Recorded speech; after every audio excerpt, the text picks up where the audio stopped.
Hey guys, you see here it is uh, March 16th, a little close to 10 p.m. So I just thought it would be nice to make a little video clip of one of the trades today and just kind of tell you why I took that trade, right? So that would be nice just from thought process perspective, developing up the framework, what sort of things to look for as it's playing out. And just general awareness. I think it would be a good learning process as well. Okay, why is this not? Okay, let me adjust. This is better. All right.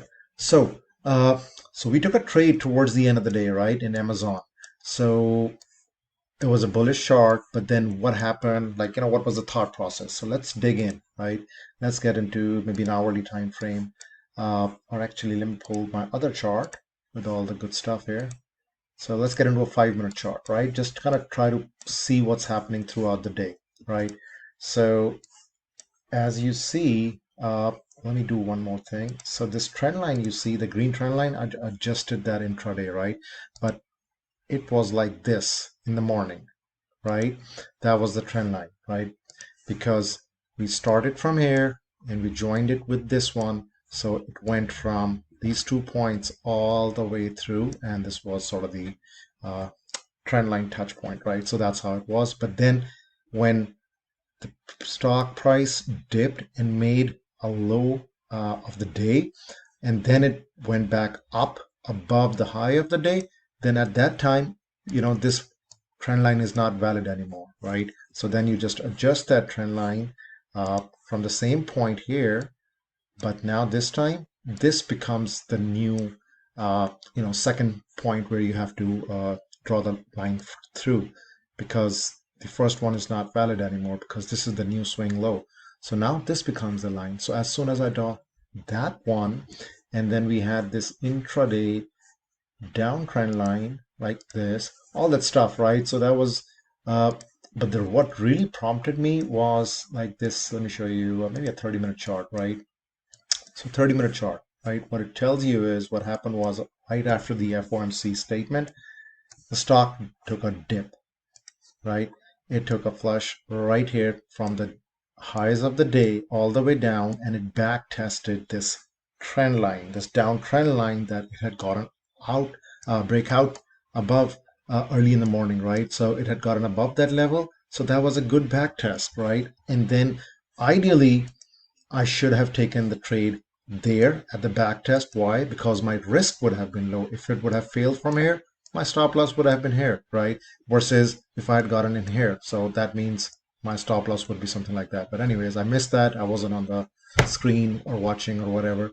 But then 30-minute bar completely did not engulf it all the way, the previous red bar, but that was a bullish sort of a setup, right? Where it broke down, touched the trend line, and went back up.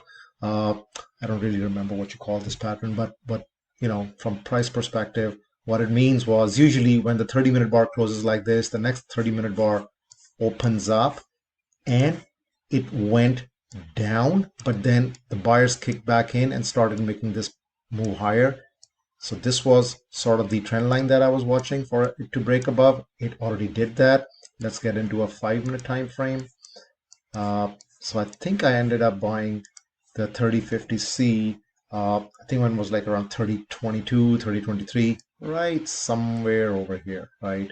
I started buying, I think I was buying one or two every time. So I accumulated to 5 or 6, and then I ended up selling big chunk somewhere here, framed here, and then I'm carrying one, through the night.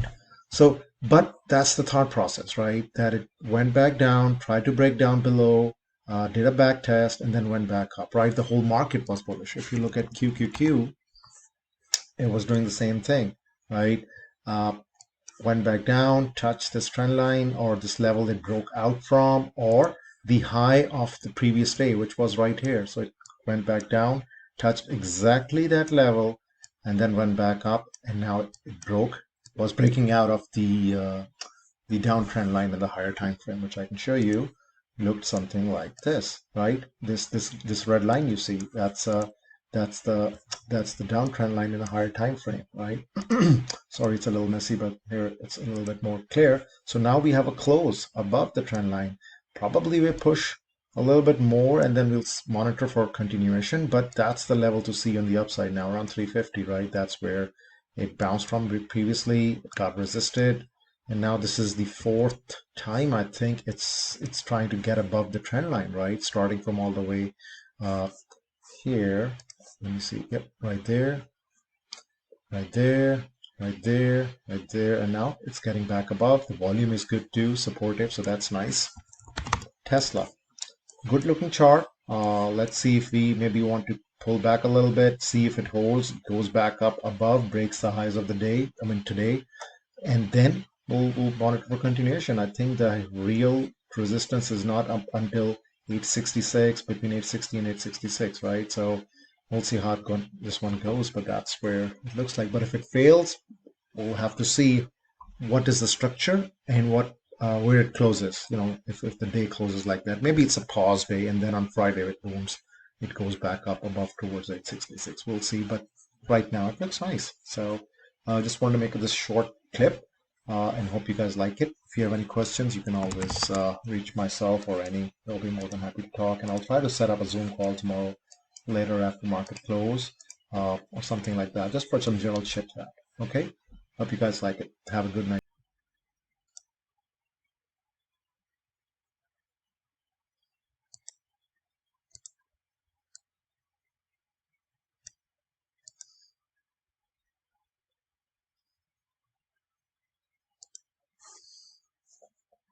For some general chit chat. Okay. Hope you guys like it. Have a good night.